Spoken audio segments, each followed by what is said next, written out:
What's up, you guys? CC Report here, coming at you with my post-game thoughts to last night's game. Washington Mystics at Indiana Fever. Washington takes this one 104-102 in overtime. Before I get started, just to let you guys know, my family is in town visiting, so I don't have time to do a full CC Report episode, but way too much happened in this game to let it go unremarked upon. So what I'm going to do is just sit down in front of the camera and give you my thoughts. And before I get into the nitty-gritty, my big picture overview, if you remember my pre-game analysis, I said that Washington had the athletes to keep up with the Fever, but I didn't think that they had the shooters to match the Fever score for score. What I didn't count on was the Fever having a historically terrible night from shooting. They, in that second quarter, only shot 19% from the field. In that third quarter, they only shot in the 20s in terms of their field goal percentage. And ultimately, they shot under 40% from the field. And that was with an incandescent fourth quarter comeback that ended up tying the game and sending it into overtime. They absolutely need to do better. And, the statistics say that they will, but let's get into some more detailed thoughts and detailed analysis. First thing that I want to talk about is Aliyah Boston. She went out of this game in the late third quarter with an apparent lower leg injury. That's what it's being described as. That is all the information that we have at the time of recording. This is the same description as the injury that kept her out of the end of the Unrivaled season. It is the same injury description that kept her out of the FIBA qualifying tournament. It is the same injury description that kept her out of the preseason and kept her on a minutes restriction even up until this game. So if it is the same injury, and it may be a totally different injury, or it may be an aggravation or an irritation of that same injury, if it is that same injury, Scott Agnes and other reporters have reported that injury informally. It is not confirmed by the team, but it has been reported that that injury was a meniscus injury. I'm not a doctor, but I do know how to do some research, and my research indicates that a mild meniscus injury's recovery time is about 1 to 2 weeks. But if it is a more serious meniscus injury that requires arthroscopic surgery to correct, recovery time is more in the 4 to 8 week category, and potentially more if rehabilitation necessitates it. So we could be looking at an injury absence for Aliyah of a couple of games, a couple of weeks, all the way up to until the All-Star break. And that is a significant period of time for Aliyah Boston to miss. What's the Fever's plan moving forward to deal with this? Well, in the short term, it seems like the plan is to move Monique Billings to the 5 and to have Myisha Hines-Allen play the 4. That is what they did in the preseason when Aliyah Boston was out, and that is what they did in the fourth quarter after Aliyah was out with that injury. To their credit, Monique Billings and Myisha Hines-Allen both played serviceably well in that fourth quarter. I would say that they didn't play great. They didn't play bad. Myisha Hines-Allen had some good moments defensively, especially. It is not something that is going to be a replacement for Aliyah Boston. You cannot replace Aliyah Boston. She is an all-WNBA talent. She is an all-WNBA defender, and that is something that we are going to need moving forward. But they did perform serviceably.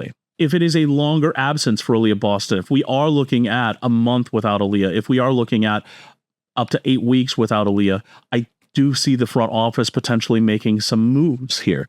It is not enough to have the front court people that we have currently on the roster, but those moves are going to be complicated because of the cap space that we have remaining, or rather the lack of cap space that we have remaining. So either we can sign somebody that is on a hardship deal. There aren't very many bigs at the moment out there that I would consider to be serviceable, or that I would consider to be a help that we could sign for the veteran minimum out there on a hardship deal, but that is a possibility. There is another possibility that we could end up making a trade. I don't know what that deal would look like. There are some trade candidates out there. Lee Yuru is somebody that has been mentioned as a potential trade candidate. Cam Brink is somebody that has been mentioned as a potential trade candidate. I think that that is a little bit out in there in fantasy land. She would be very expensive, and I don't know that LA would be willing to part with her. But if LA determines that they need to start a new rebuild, Cam Brink is a possibility that might be somebody that would be on the block.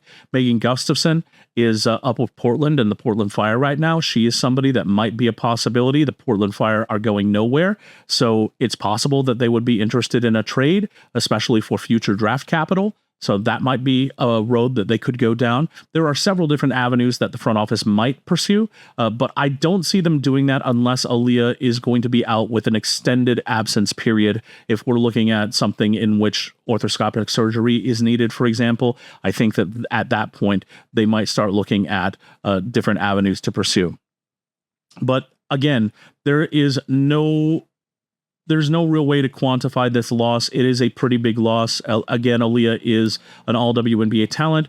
She is an all-WNBA defender. So losing her would be like the Aces losing Asia Wilson. It is a pretty devastating blow. However, the schedule for the rest of May is not exactly a murderer's row. We've got Golden State a couple of times, which are going to be challenging games for sure, but their front court is not their strength. So I think that it would be a favorable matchup for us.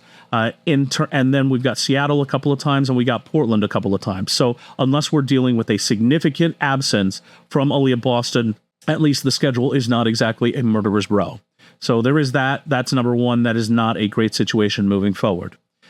Second thing to talk about is Caitlin Clark. She was absolutely incandescent in that fourth quarter last night. She scored 17 points in the quarter. She scored 5 3-point field goals in the quarter. One of those 3-point field goals was at the end of regulation to send the game to overtime. Very thrilling, very great play drawn up by Stephanie White. Just really, really good all around in terms of that fourth quarter.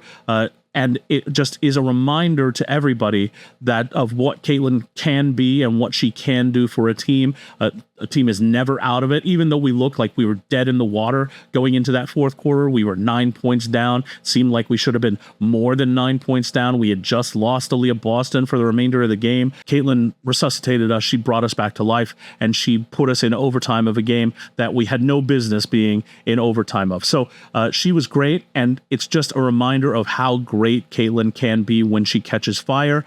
The other thing, obviously, I think that we can dispense with all of the talk about where her three-point shot has gone. Turns out it was there all along. It's undeniable that for the first couple of games, Caitlin was not shooting well from three, but the only way for a shooter to get out of her slump is to continue to shoot. And that is what Caitlin did. And ultimately, it paid off big time in that fourth quarter, and she brought us back from the brink of collapse and made it a very good game and almost pulled out the W for us. So bravo to Caitlin, vintage Caitlin, wonderful job to Caitlin. She was great. She was excellent. There are not enough superlatives in the world to describe the performance that she gave, especially in that fourth quarter.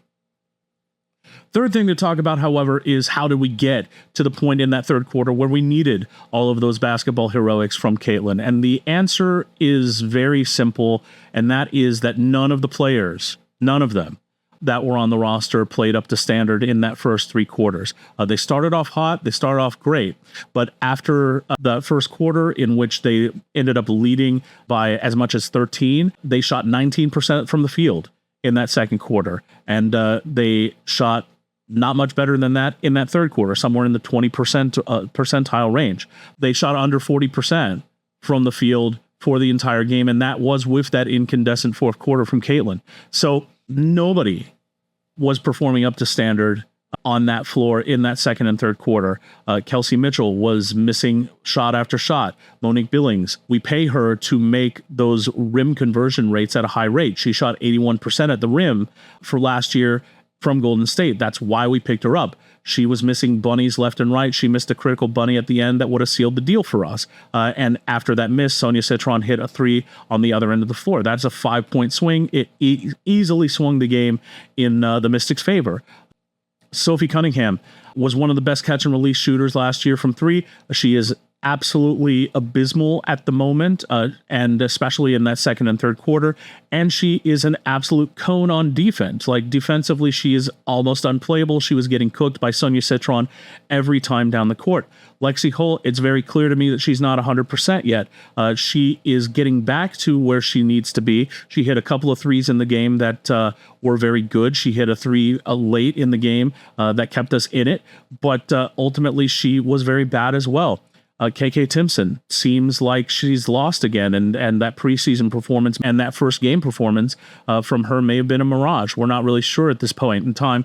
But even all of those offensive numbers kind of put aside, we still were able to score 102 points in the game, thanks mostly to Caitlin and her heroics. She ended up scoring 32 points for the entire game with 8 assists, should have been 10 assists.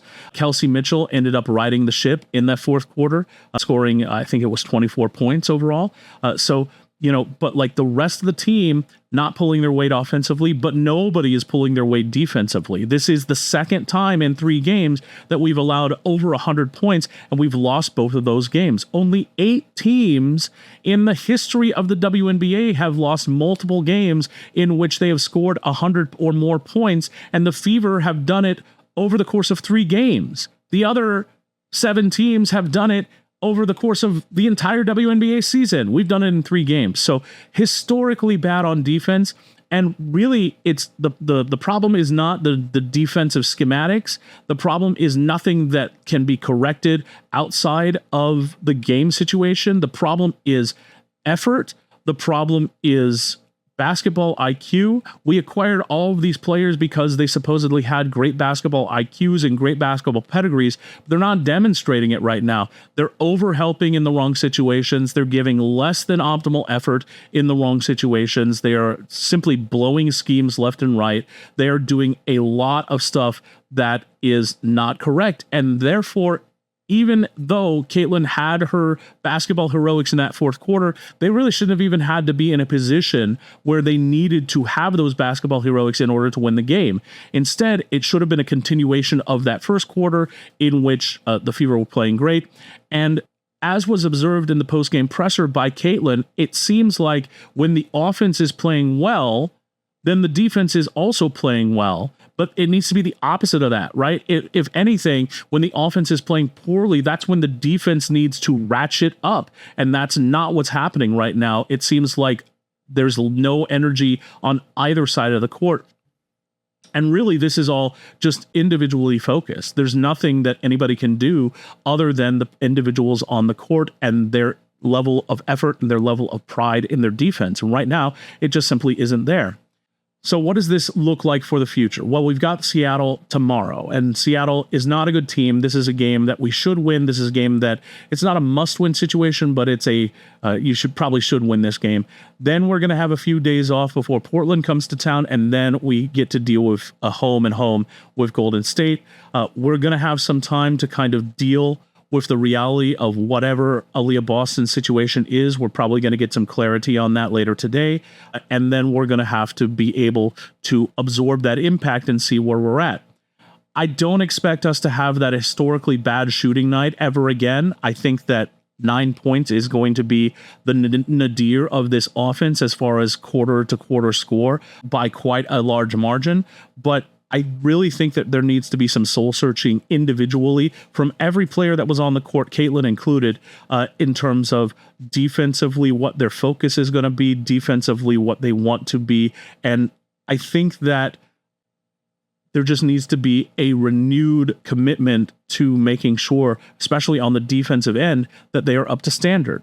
This is a team that ranked 5th in the league in defense last year, and they are returning 8 players from that team last year to this year's edition. Monique Billings was supposed to be a plus defender. Right now, she's got a defensive rating that is not a plus defender in the slightest. Raven Johnson, supposed to be a plus defender, but when she's out on the court, she's not able to run the offense.